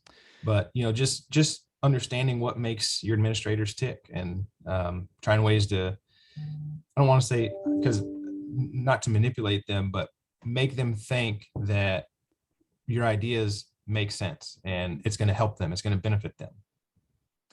I learned early in my career in sales that, I don't convince you, coach, to buy anything. Like, it has to be your idea. I'm here to facilitate, and hopefully I got the right products to fit the pain and problems that you have.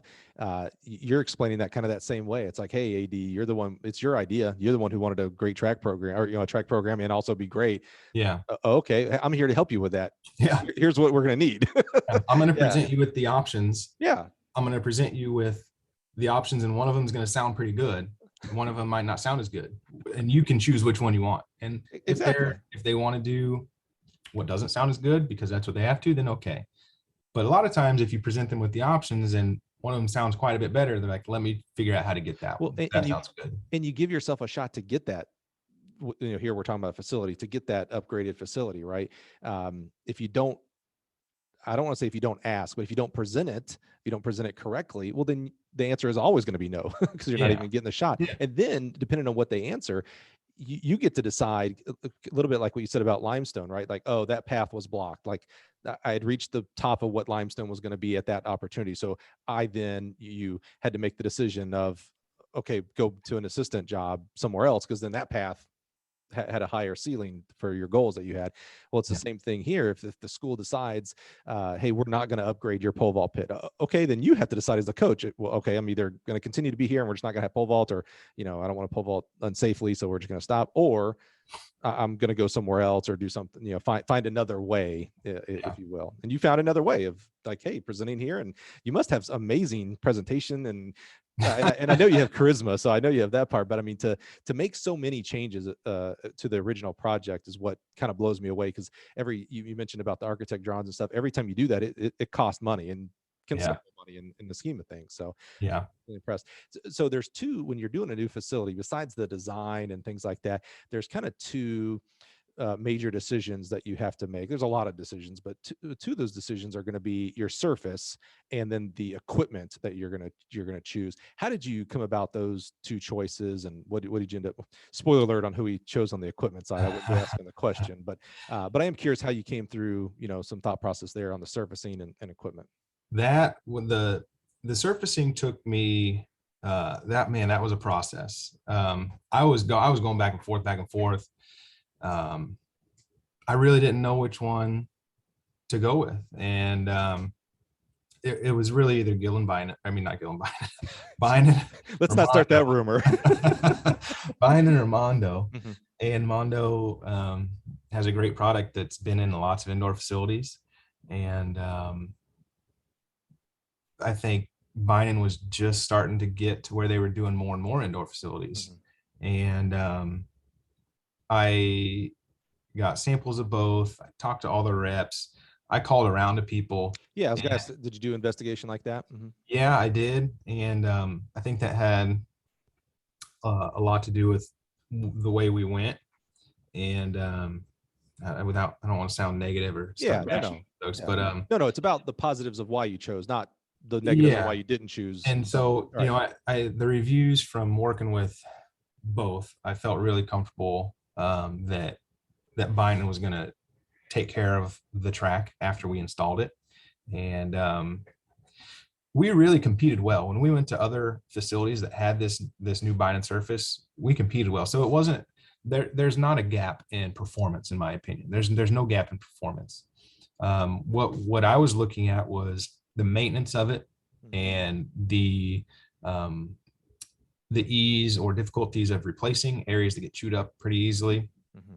And the look of it, but that was kind of secondary. Both of them can do colors and they can look fancy. Mm-hmm. But really the performance gap wasn't anything that I was worried about. It was more of the care and maintenance. And one big factor was the resiliency of it and how frequently we're going to have to service it. Mm-hmm. And how careful do we have to be on it. And, every time we went to a surface that had Mondo, it was always spikes checks, and you can't do this on it. You have to make sure you have these certain spikes. And that was one factor that I just didn't want to have to deal with. And with our surface that we have, we don't even spike check at our meets right now, because our surface can handle pretty much any spike that comes in your track shoe. It's going to handle it. So you've got a 200-meter banked. So obviously that's all surface. What is that, a 4-lane, 5-lane? On our bank, it's a Y- 6-lane. Six Yes, lane on the 6-lane banks. bank, 8-lane on the straight. Yep. Yeah, 8-lane on the straight. Did you do any surfacing on the outside of it or your throws area? What kind of surface are you working with out there? Our throws area is it's polyturf plus is what they call it. Okay. It's a binding surface, but it's nice and smooth. And Smooth, it's right. it absorbs all the impact from all the implements. Right. And it's a really nice surface out there in the throws area.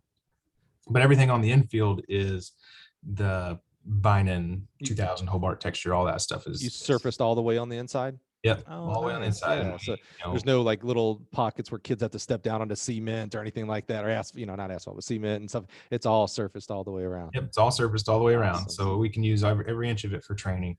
And it's banked, not hydraulic, correct? Yeah, it's a fixed bank. Yeah. It's fixed. So how do you do your 60s and 60 hurdles? Do you have like a crash pad up so they, as they're decelerating, they're going up the bank, and you have some kind of padding? Yeah, so they run their 60 hurdles right down the center Yeah. of the infield, and then there's just a little ramp up that goes to the bank, and then as you run up the bank, there's a big crash pad at the end of it. Yeah, perfect. So it's run right there on the middle of the track, and then go ahead. No, I was going to say, and keep going. That's where I was going. Yeah, we're good. Oh, but that's how we kind of came about the surface, and then the equipment and everything. I think I really liked Gil because the equipment has gotten such good quality over the past few years, and they've been doing the NCAA Division II championships and providing for them. And you go to the championships, and you're like, man, these things are nice. So I'm looking at the hurdles or looking at the mats and the covers, like this stuff is pretty good and high quality, and we don't have to pay an arm and a leg. Some of the competitors you guys have are pretty expensive, and I feel like the quality we get with Gil was really good. But I didn't have much say in that other than telling our purchasing department and the people getting the bids, like, these are the two companies I want you to look at. Yeah. Like, we're going to get it from these guys or these guys. But other than that, they didn't ask me anything. I gave them a list of what I wanted. Whether it was hurdles or starting blocks, everything. I gave them everything we needed to start up. And then it was actually the not contractors, subcontractors, and whoever they were that went out and asked for bids. And I think they just all went and got them from Gil sources. All right. And just because it was the best price for them. And so I had pretty specifics on the quality and which brand, which things I wanted from each company. Right. If you go Gil, I want this hurdle. If you go another one, I want this hurdle. If you go Gil, I want this pit. If you go another one, I want this pit. Yeah. So I was pretty specific on which ones I wanted from each company, and they just all came back with Gil. Yeah. I love that you took the opportunity at the NCAA championships to actually quote unquote play around with the equipment. Yeah. It's one thing, we print this catalog and got the website and social media, and it's one thing to see, a 2D image or, something like that, but nothing replaces being able to go down and move the hurdle up and down, look at the attachments on the pits, and how does the standard operate up and down and back and forth and things like that. And it's funny, when I coached for 10 years before I went somewhere else and then came to Gil. But like, I never, as a coach, I bought equipment, but I never paid attention. Like, I couldn't have told you when I went to the Seabury Relays whose equipment was there versus at Mississippi State and Florida or whatever. But I never took that. Like, it's kind of sad because I never took that opportunity to like explore, well, what are people doing? What are the equipment manufacturers doing in the market? And so that NCAA is a great chance to see, well, here's the top of the top. I mean, it's the most expensive hurdles, the most expensive pit, et cetera, that we take to the NCAAs. But it is an opportunity to see what, in our example, what are we doing? Why are we doing? And, we got people there. So I always like when people ask, not just what does this thing do? It's like, well, why did you do this? We attach the top pads differently than other people. Our standards are different. The hurdles, don't stop every 3 inches. You can go from 42 to 30. I like when people ask, well, why did you do that? Because we're made up of all former coaches and athletes here at Gil. So we're always trying to think like you, Cameron. What would Cameron like when he's practice? What in the world bothers him, so we can design it so it doesn't bother him anymore. So. Yeah. And you say that, but I spent 5 years knowing that I was going to have a facility. So everywhere I went, I was like, I know I'm going to need to know this. So let me look at this equipment. Or when I was using equipment, I was thinking, if I have 60 hurdles? Do I want to be messing with weights down at the bottom, or do I want to be messing with these little thumb clips that go up and down? You know, they just, so many issues, and they're just so inconvenient sometimes. So like, you know what? I'm going to get the good ones because I want to make my life easier. Yeah. And, You got you enough know, other stuff to deal with. yeah. But in all honesty, when I was a younger coach, I don't know what shifted at Gill or anything, but when I was a younger coach, maybe it was because I just knew somebody at your competitors, but No, we got to beep there that was out or something. Gee. there was if you wanted to go budget route, you were going to get Gill. If you didn't want budget route, you're going to get something else. But that changed somewhere along the line. And I remember talking with my other coaching buddies, like, man, Gills has some nice equipment now. Like, yeah, they did something differently. Whatever happened years ago, like their equipment is very high quality now. And so I started paying attention and what I could get from Gill, and I started ordering stuff. And my first year here at Washburn, I got a pair of pole vault standards from somebody else, and I spent a lot of money on them. And that first year they broke and they still haven't been fixed. It's like, oh, that sucks. That was a lot of money and we can't get anyone out here to fix it. And so we looked elsewhere. I tell you, you're right. I hear that a lot, and I've been here 15 years, and I'd love to tell you, yeah, about 15 years ago, Gill got a lot better. But honestly, it's kind of threefold of what has changed over the last maybe 2 decades. One is, we were the USATF sponsors for quite a while. We get to do 2 Olympic trials. That challenges you. That pushes you to be better, right? You're on the biggest stage in the world, so you better show up, or people are going to see all your flaws, right? Every TV camera's on, and we saw from this past Olympic trials of some issues, and boy, it was all over the social media what was going on, right? So that helped. 2 was pivoting from the USATF over to the NCAA for 2 reasons. One, that's our market as college coaches and high school coaches, but also it gave us more access to coaches, right? USATF is at the Olympic trials and stuff is very athlete focused. And we love the athletes, right? They're the performers. They do an amazing job, but it's the coaches who we're empowering here. So the NCAA, again, challenged us. Like we had to, Cameron, when you go to nationals, you're going to see warts and all of our equipment. So again, had to step up, challenged us, and had to become better. And then right when I got in about 15 years ago, we really doubled down on being coach focused. And so it was even, again, doubling down 10X enough, talk to coaches. What are their problems? What are their pains?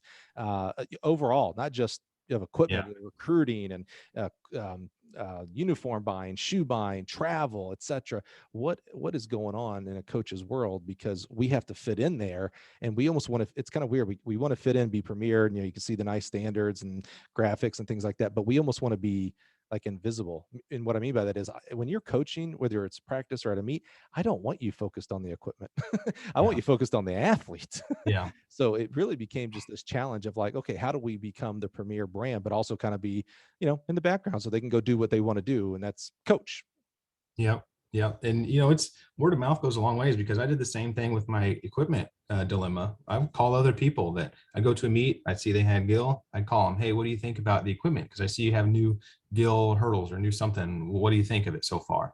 And they'd tell me straight up what they thought. And whether it was, well, I think something was wrong with manufacturing of these, but I think they fixed it, something like that. And so I was checking up on all of it as I was going through the process on deciding. And so it took a long time, and I went to tons and tons of track meets where I was paying attention to who had what. Do you remember when I came to visit years ago now, I told you, I was like, hey, it's like, if you're looking for the perfect manufacturer, we're not it. Here's that's the bad news, or maybe that's the good news. The other bad news is no one is, right? Humans make this equipment. Humans sell the equipment. Humans buy the equipment. Mistakes are going to happen. We realize, let's just dispel that myth right there. We're not perfect. Spoiler alert, no one is. But that's our philosophy is, once the equipment is delivered, a lot of people think, well, the job's done. Like, hey, Washburn got all their equipment, moving on. For us, especially for a facility, right? When you got so much equipment going on, that's when the job begins. That's when it's like, hey, the freight company, when they delivered it, broke X or Y or whatever. Like, okay, well, let's get that fixed. Or hey, we welded something wrong. Again, it's humans. We're going to do this. Or hey, I put the wrong thing on the order for you, and I gave you the wrong stinking thing, right? So it's that's when that's what we pride ourselves in, is that the job starts when you get the equipment. We're here long term for it. So, and I'm just so proud of you and Washburn choosing Gill, man. I mean, because any facility we love, but when it's such a gold-plated palace that you have there at Washburn, man, we definitely kind of hang our hats on being involved in that Washburn athletic department, man. Really, really proud. Yeah. I mean, it's a great facility, and the equipment makes it look good. When you walk in and you see the equipment and it's all branded and it looks nice, and it just looks stunning when you walk into it. I mean, we hosted our first meets in January and February, and coach after coach, athlete after athlete that walked in the facility, I would just watch them walk in and get their reactions, and it was constantly great and all. And so the equipment's great, it holds up, it performs like it should, and just couldn't be happier with it. And so can't wait to get back in and start hosting some more meets this season. It's going to be pretty special. We can actually have some spectators. I was gonna say, I got to come visit this year. Absolutely. Yeah. Well, man, Cam, just so thankful, not only for choosing Gill, man, that obviously means all of the world to all of us here at Gill Athletics, but also for your time today. And I just have one more question before we wrap up. There was no way I was going to get through talking with you today for the podcast without asking you one of the most important questions I can ask you. Okay. What in the world is an Ichabod? So if you've already went and Googled Washburn University, you see their logo, their mascot is the Ichabod. It's this really nice, it's this guy with a cane and a top hat. I mean, it's very formal. It's not what I necessarily think of when I think of Topeka. So there's got to be a story here. What is the Ichabod? Ichabods. I try and tell, when I bring recruits in, I try and tell them, because I know if they go back and say, I'm going to Washburn, they're going to get, well, what is an Ichabod? So I try to tell recruits when they come in what it is. Well, back in the school's early days, it was Lincoln College. And so that's what our university was called back when it was started up. And school fell in some hard times financially at the turn of the century. And there was a businessman from Boston who'd never been on campus, but believed in higher education and what the school was doing. So he donated $30,000 to the school to keep its doors open. And his name was Ichabod Washburn. But wait, his last name was Washburn? Last name was Washburn. And first name was Ichabod. First name was Ichabod. And so at that time in the country, you had schools that were adopting mascots, whether it was Yale or Harvard. All those Ivy League schools were giving themselves mascots. And so our kids, who also, by the way, claim that we played one of the first collegiate football games, but that's a whole different story. Anyway, so our students, bold claim. Our students started calling themselves the sons and daughters of Ichabod. So we had changed our name to Washburn University after he donated that money. Right. So now we were Washburn University. And so we wanted a mascot at the time. Well, students started calling themselves sons and daughters of Ichabod because he donated that money. And then that just got shortened over the years to Ichabods, Washburn Ichabods. And so that the man, our mascot, is supposed to be a representation of Washburn Ichabod, but really represents what Washburn stands for. So there's a whole story behind how that mascot was made. You see him tipping his top cap, which shows courtesy. If you look at him, he looks like he's walking briskly with his tailcoat flappings to show enthusiasm. And he's got books tucked under one arm to show studious, just little things like that about the mascot is how it was created. But an Ichabod is named after Ichabod Washburn, the guy who donated $30,000 to the school back in the day to keep our doors open. So are you saying if, and I don't, had $30,000, we could change this to Cunningham University, the Mikes or something like that? You know what? If you got about 5 million, you might still be able to get your name on this indoor facility because it still doesn't have a technical name on it. We go from 30,000 to name the university to 5 million to get my name on a track. That's inflation right there, man. You see how I do that? You like how I throw that in? I just got to see how I got that facility done, right? And that's a great way to end the podcast right there. Yeah. Well, Cam, man, again, I'm just so thankful. We didn't mention, but you've got a brand new little baby boy right now, and Yeah. so for anybody who has or have had a newborn, you know what Cam's going through, man.